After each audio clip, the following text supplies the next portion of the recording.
Hey guys, let's talk about weird visual novels.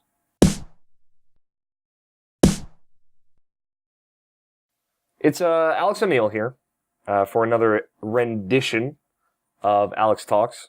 And if you don't know, this is where I, Alex, sit here and talk, and you listen. And it's about video games, so like in the end, it doesn't really matter, but it matters to me because I have like a weird obsession with video games. And before you ask, yes, this is a Let It Go t-shirt. And yes, I'm really excited about it. Let it go! Let it go! Besides that, let's talk about some video games. I've been playing something really weird recently, which, for those of you who are afraid of the Japanese RPG genre, within that, I think is fair. It's kind of like a subset of just Japanese games in general. Is a genre called visual novels, which I think is like a misleading title, which I'll get into in a minute. But I recently played all the way through Danganronpa, or Danganronpa, as I like to say on the podcast. But Trigger Happy Havoc, if I could speak, it's a weird one.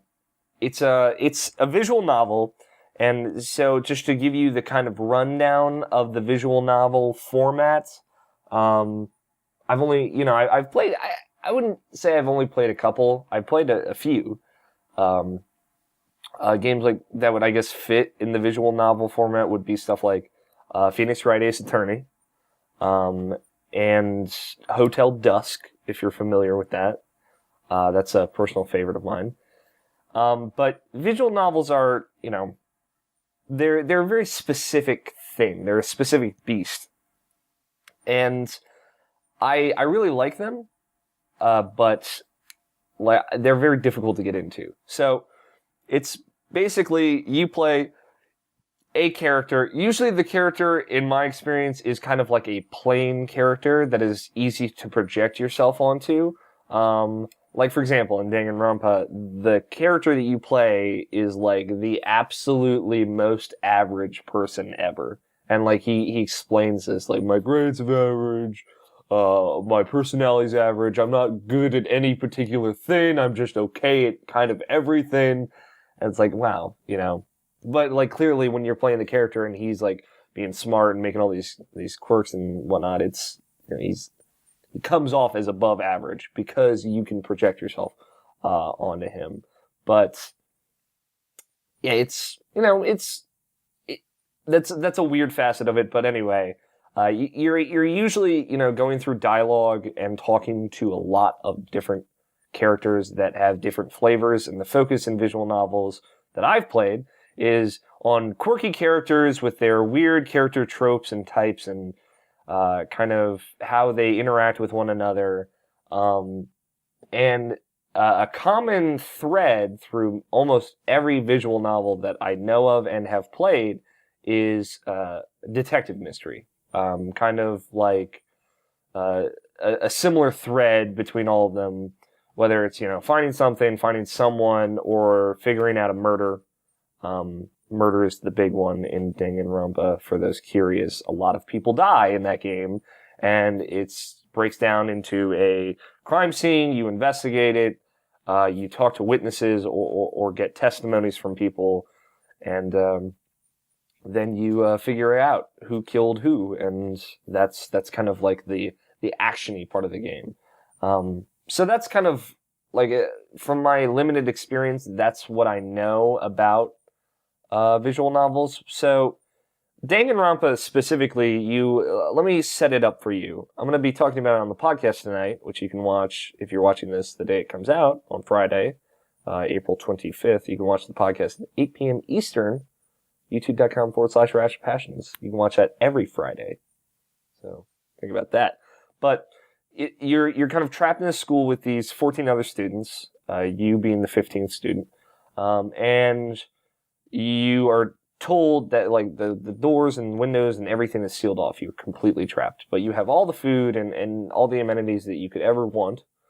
And you are told that you have two options. If you would like to leave, you have to kill someone to get out, and you have to get away with it. No one has to figure out it's you. Or you can just stay there forever. And all these people have lives and whatnot, and it gets way more complicated from there. But that's the general setup.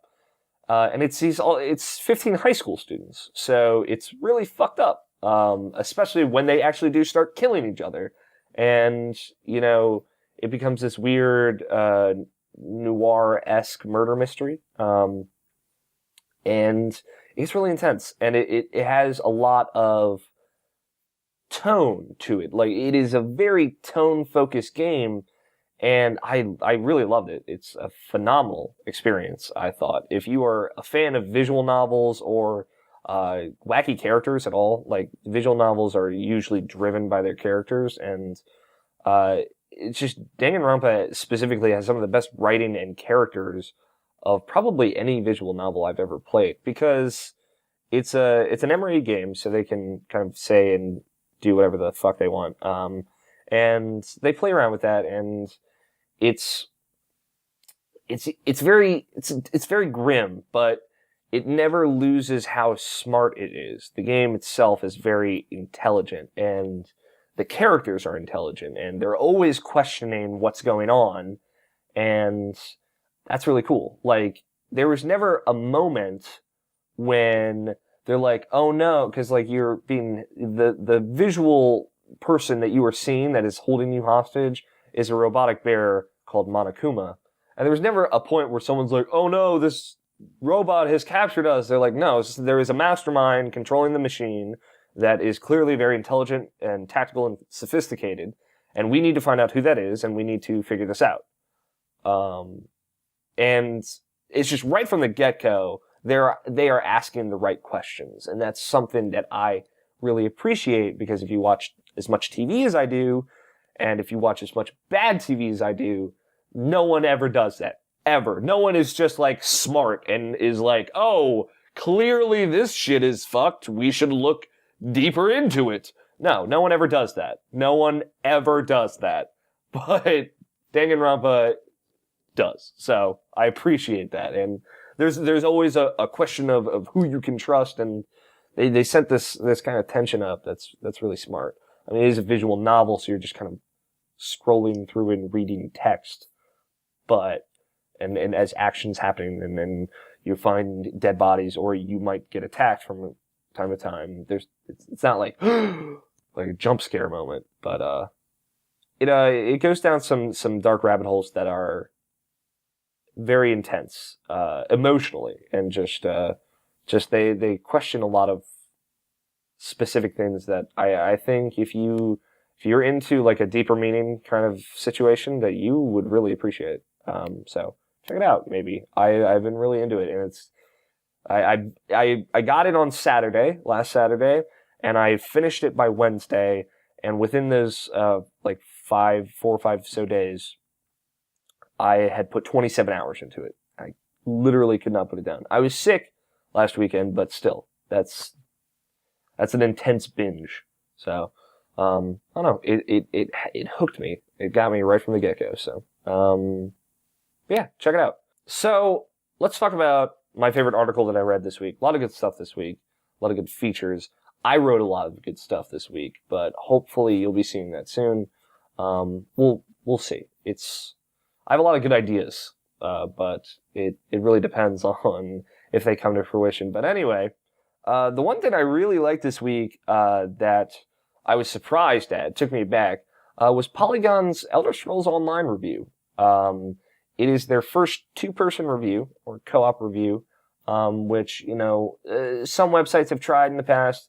Most of the big websites don't do it. The only one I can think of, off the top of my head, of course, is the Sonic Generations review from IGN, which was done by Brian Altano and Jack DeVries.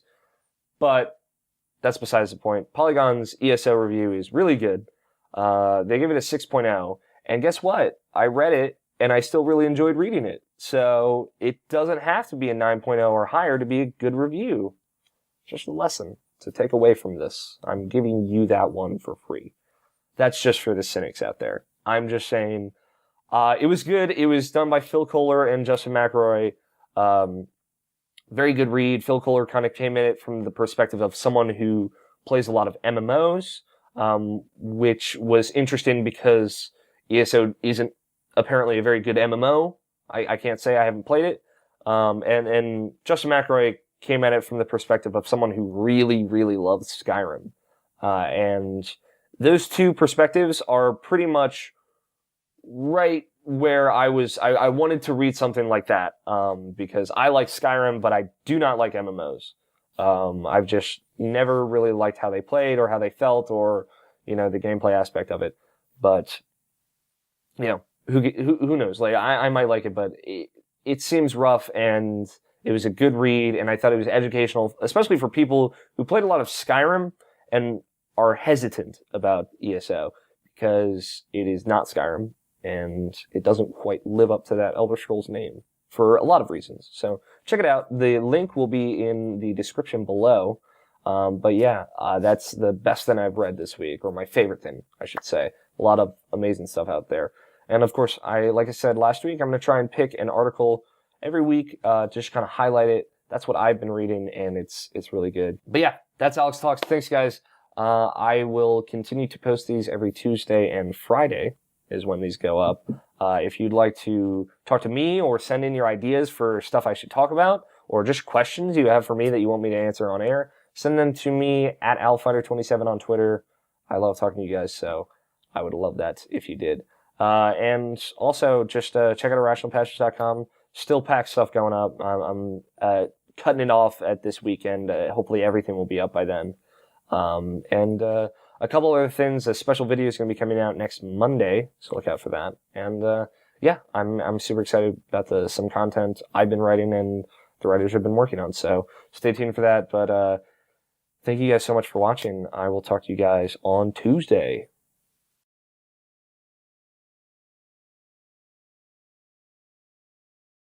Did you stick around? All right, I'm going to give you a special little present. I don't care. I still love Reese. Let the haters rage on. The comments never bothered me anyway. I'm stupid.